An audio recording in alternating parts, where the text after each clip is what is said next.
mwe batulaba oba gye tulalikidde paka eno katugenda kukola kwata kusaanaga gw'omukeeka gumaliriza tugenda kumaliriza program olwampeereza message ono ya luzungu ateeka musajja muganda ddala naye luzungu against the ministries which Ugandans have to be cautious of security, agriculture, kale kambize mu Uganda ebyenguudo local government ebyenjigiriza ebyobusuubuzi ebya Kampala ebyamafuta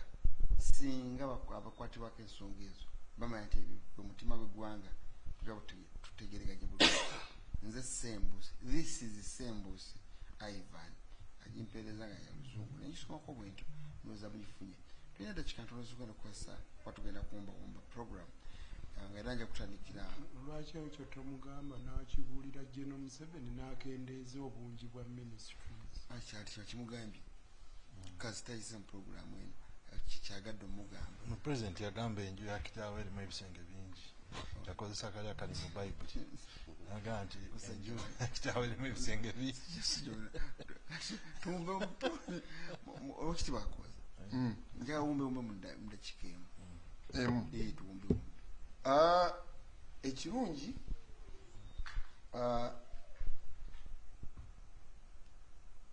cabinet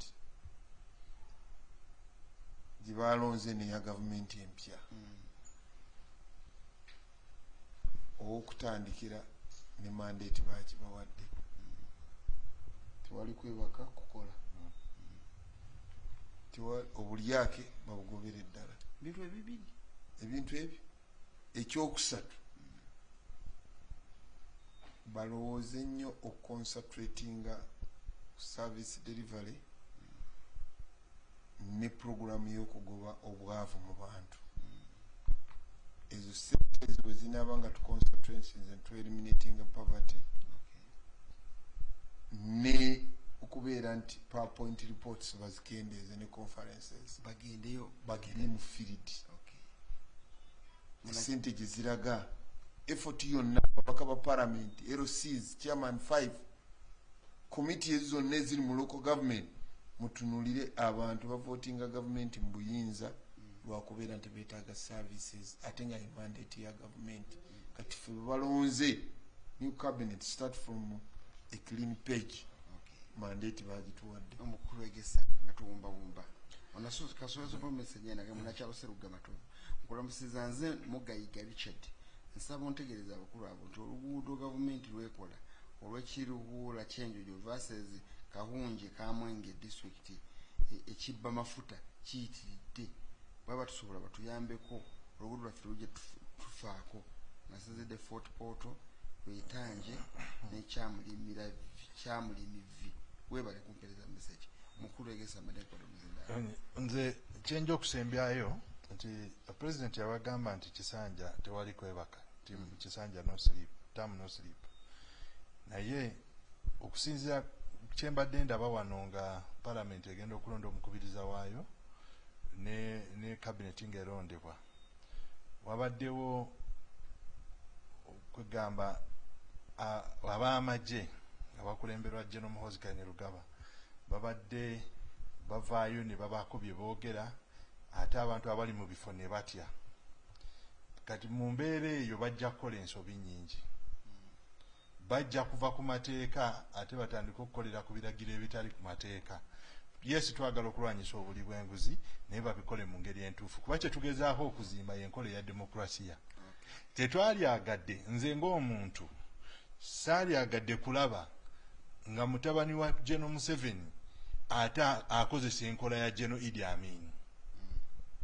kuba General Museveni y'omu ku bantu abasinga okulwanyisa ani General Idi Amin awo tuba tugaa nti Katonda amukubye olki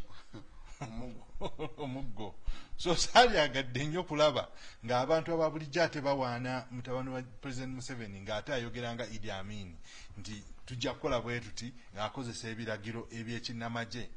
mu kwagala okukola ki kuteekawo enkola y'okulwanyisa obuli bw'enguzi oba okuteekawo obwerufu mu nkola ya gavumenti so abantu baweereddwa emirimu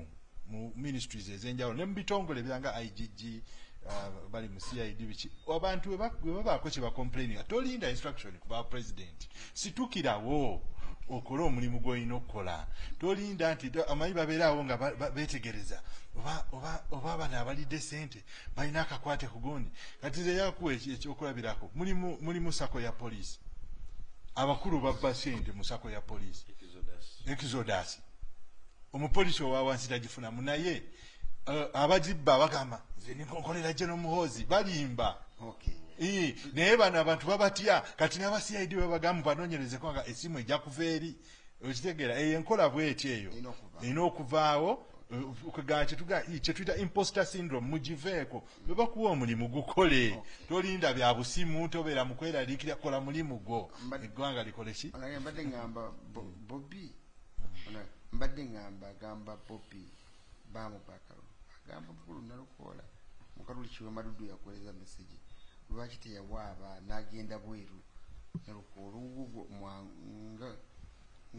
neyegoba buli lunaku wenga wawangula mukaluli kiwe madudu kyagadde osembe nakyo bw'okyogerako nnyonnyonyo bwesawogera bamubba ate bamubba naye bamubba buli lunaku oba oyo ekimutawaanya tagoberera bulungi kubanga twayogera netugamba nti emyaka 40 ng'omuntu omu yaliko yaba alonda abalamuzi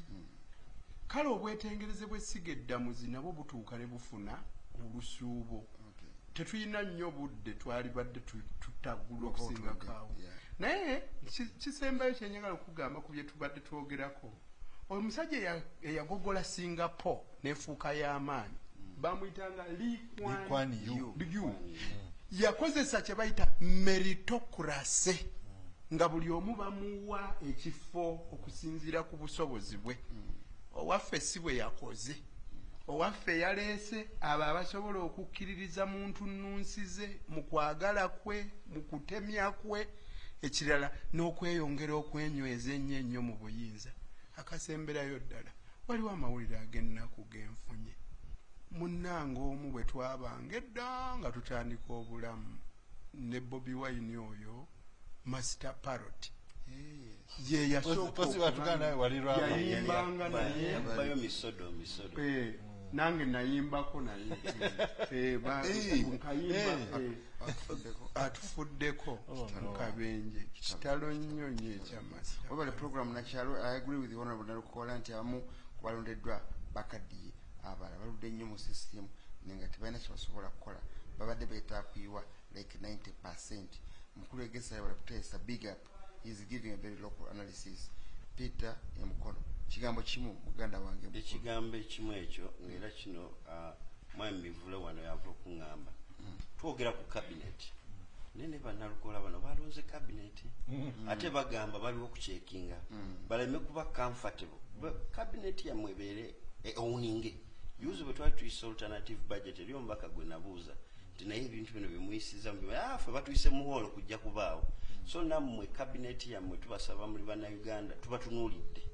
checking Anthony General owa finance checking oli kubanga Uganda yaffe ffenna mwatubba nnyo twali badde n'abangi we tulonda ono mukulu anyambye ambaliza message omunafu yekwasa ngambye Wemanjiya Busia ebintu bya minisita nkyala mu President Museveni byonna we bitulumira era gwolaba n'abali muli wadde bato batya olaba nti ekifaananyi kirabikirako awo tebakyusiza kinene nnyo bakyusiza abantu n'engendo zaabwe si yanjawulo era omukulu Sserugaba minisita lo gavumenti nga bato banatukwatira agabbi nga gasajja gazibu obali okukozesa Obuganda luzibu nnyo ntanga lyomba naye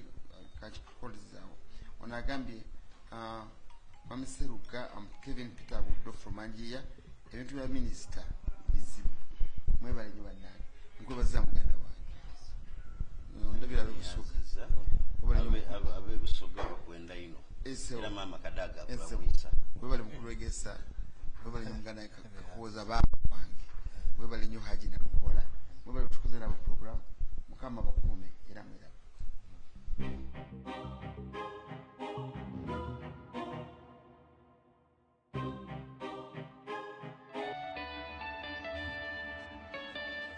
Jeff International